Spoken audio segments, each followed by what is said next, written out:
buat rekan-rekan wartawan yang perlu saya sampaikan, saya mohon maaf pada Allah SWT. Mohon maaf kepada ibu saya, anak dan cucu saya, anak-anak dan cucu saya, keluarga besar saya, kepada rekan-rekan kerja saya dan di mana saya bekerja. Saya sudah mengecewakan, saya sudah berbuat salah, melanggar hukum, dan kepada Bapak Polisi yang sudah pada kejadian ini, saya berterima kasih bahwasanya saya terselamatkan dengan kejadian ini. Kalau tidak ada kejadian ini, saya mungkin sampai kapan saya tidak bisa, saya nggak ngerti. Dan sekali lagi saya mohon maaf kepada semua wartawan, mas-mas semua, juga kepada semua fans saya, netizen, dan dengan kejadian ini sekali lagi saya mohon maaf yang sebesar-besarnya. Saya berjanji saya tidak akan mengulangi lagi. Sekali lagi mohon maaf.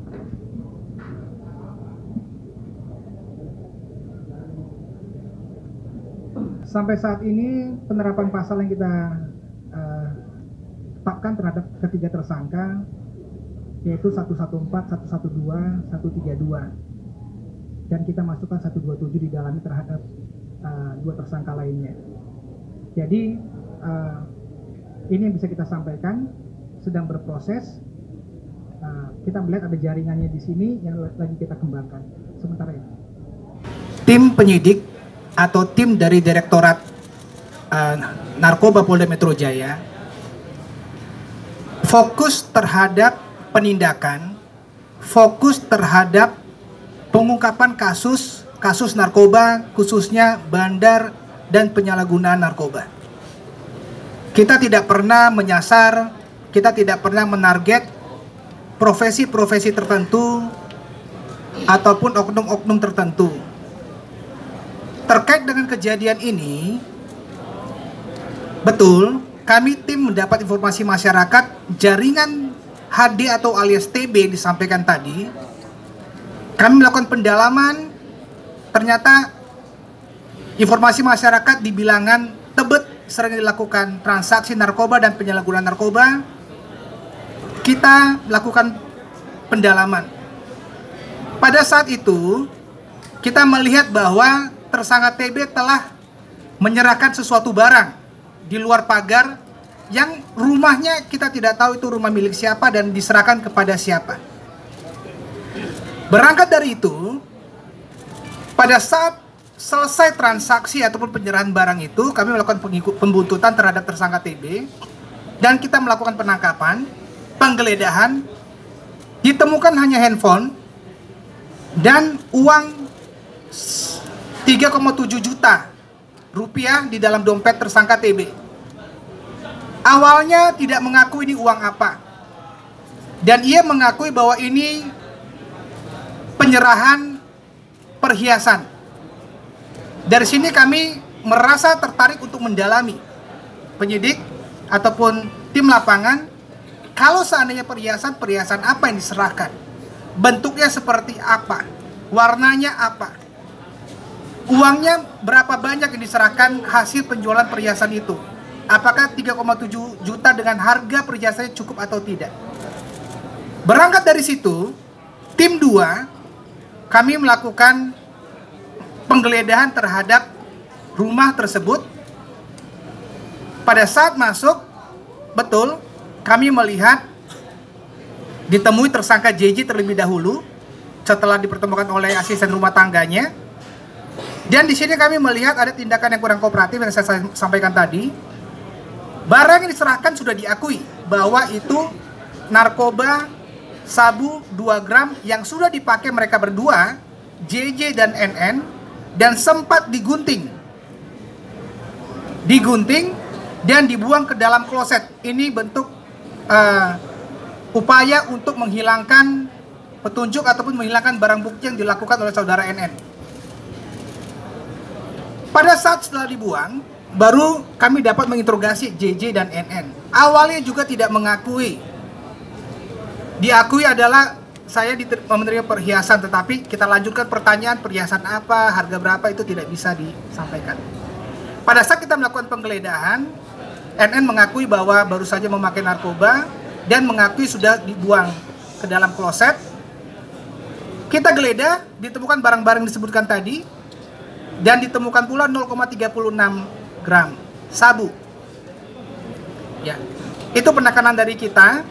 Jadi sampai saat ini kami masih melihat, mendalami jaringan ataupun skema sindikat TB yang mau kita kembangkan ke DPO tersangka E yang sedang kita cari di daerah Bogor, dan kita mau mengkaitkan pendalaman apakah ada keterlibatan lain terhadap jaringan E, jaringan TB, mungkin juga terhadap NN dan JJ.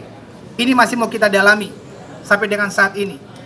Pengakuan yang JJ dan N mengakuan 20 tahun, 24 tahun yang lalu itu diakui dan sudah kita tuangkan dalam berita acara pemeriksaan. Nanti bisa ditanyakan langsung kepada yang bersangkutan. Saya rasa tambahan dari saya itu.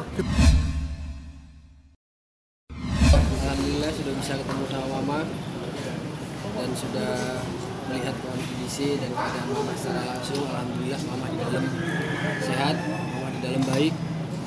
Terima kasih juga untuk bapak-bapak penyidik karena sudah menjaga Mama di dalam, sudah melayani Mama juga. Terima kasih sekali.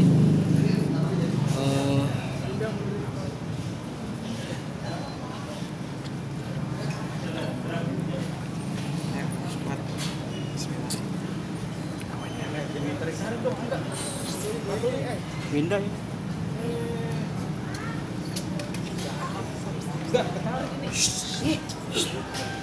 Saya mewakili dari Mama dan keluarga besar mengucapkan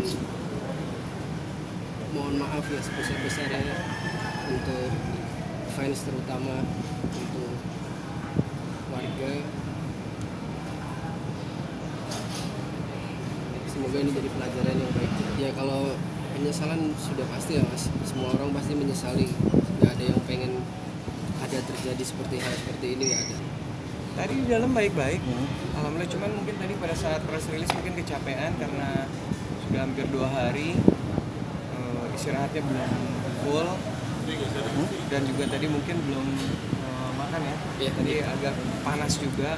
Tadi setelah di dalam dikasih minum terus dikasih juga diberi makan juga, alhamdulillah sudah kembali segar tadi, udah mulai kuat lagi gitu. Secara psikologis bisa dimuncul nggak sih Mas? Ya pastilah. Mama minta dibawain sayur lodeh, ada ikan asin, itu makanan kesukaan. Udah dimasakin sama adiknya. Dimasakin sama tante.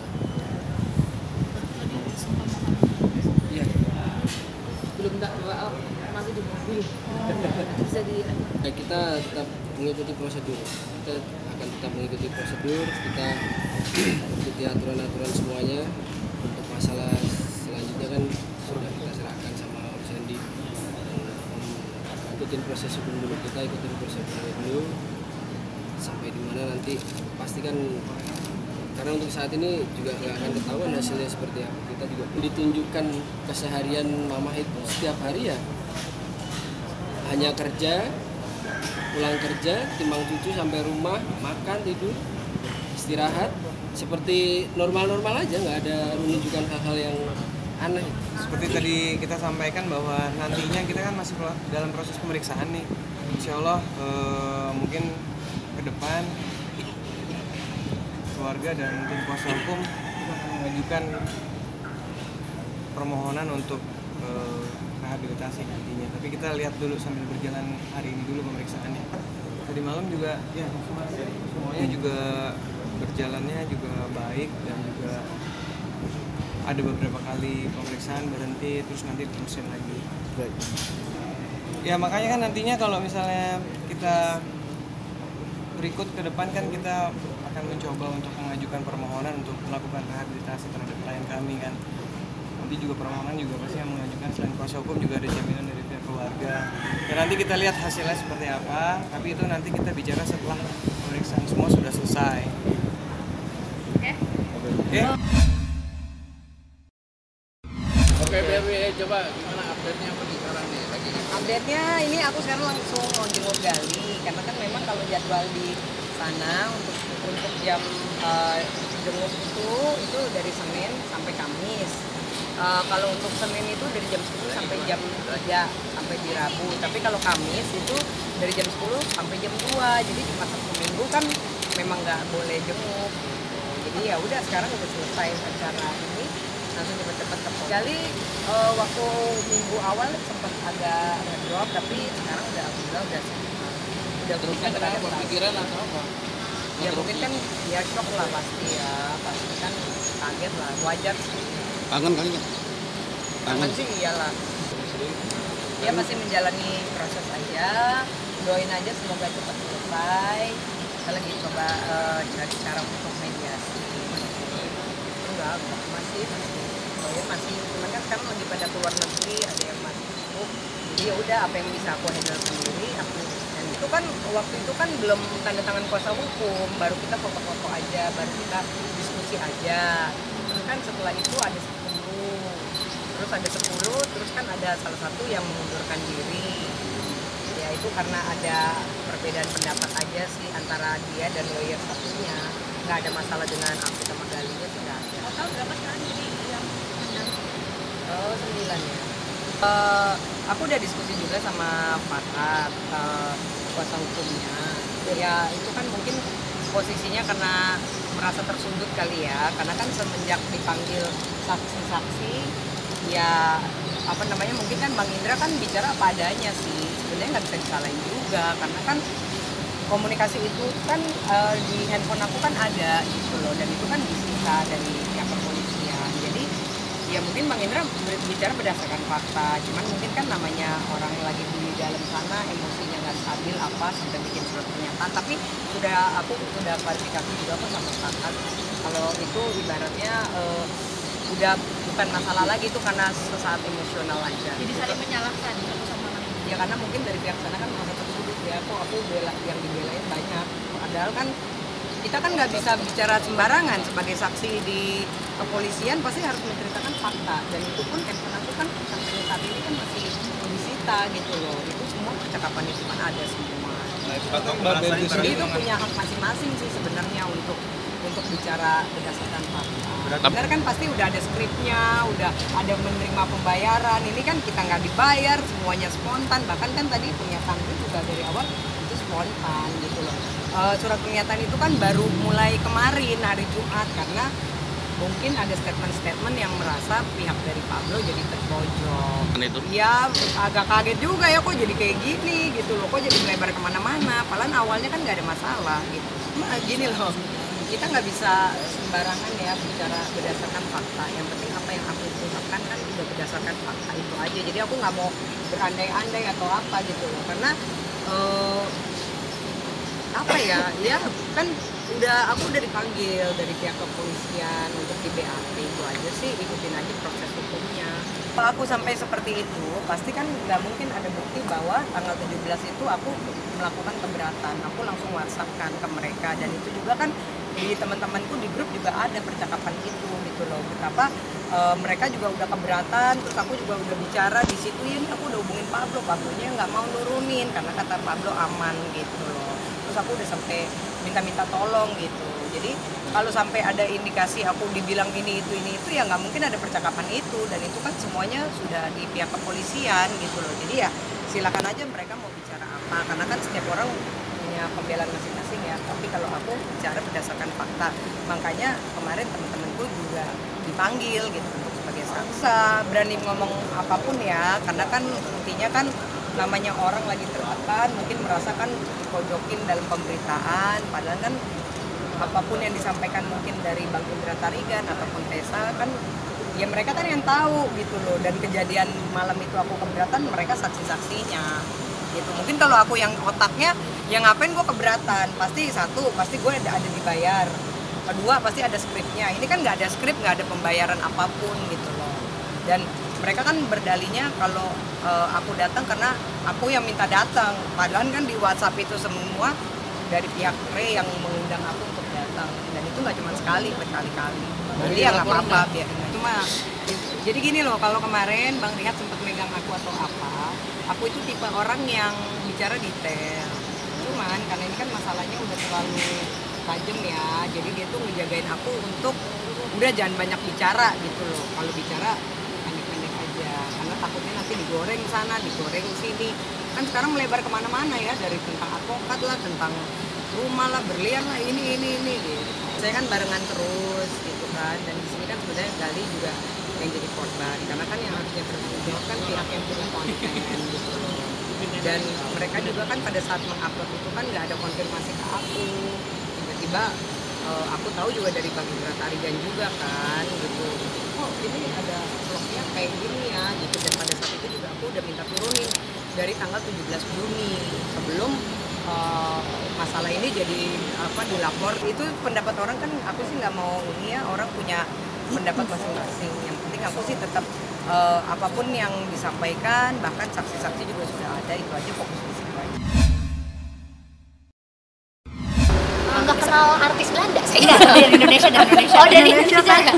Semua keluarga semua. Keluarga ibu doang. Yuk, mau pengen privat ada? Ada resepsi di Jakarta mungkin? Nanti akan ada di Indonesia. Kapan tuh? Tadi telat nih?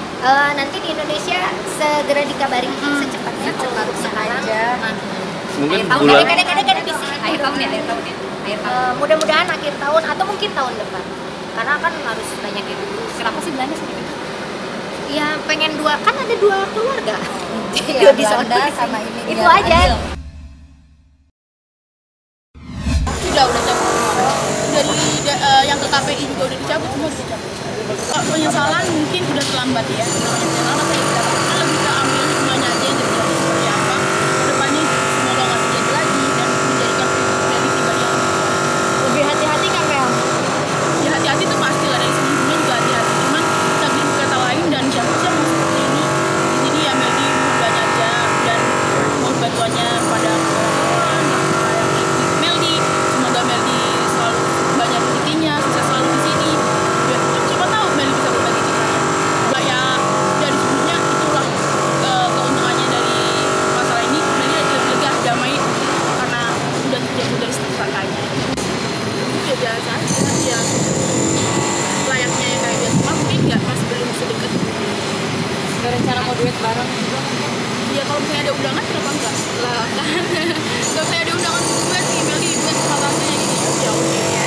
Kalau udah diajak, kalau misalnya jadi panggung tuh mana nggak bisa, kita harus ada yang undang, ada yang mulai, baru kita yang aja namanya video ini sama dengan video banyak pekerjaan kerja.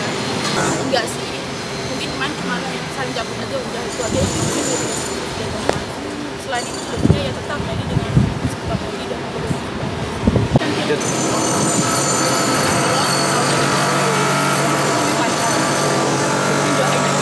hati kayak jadi lagi baru milih. Waduh. Doain aja lah.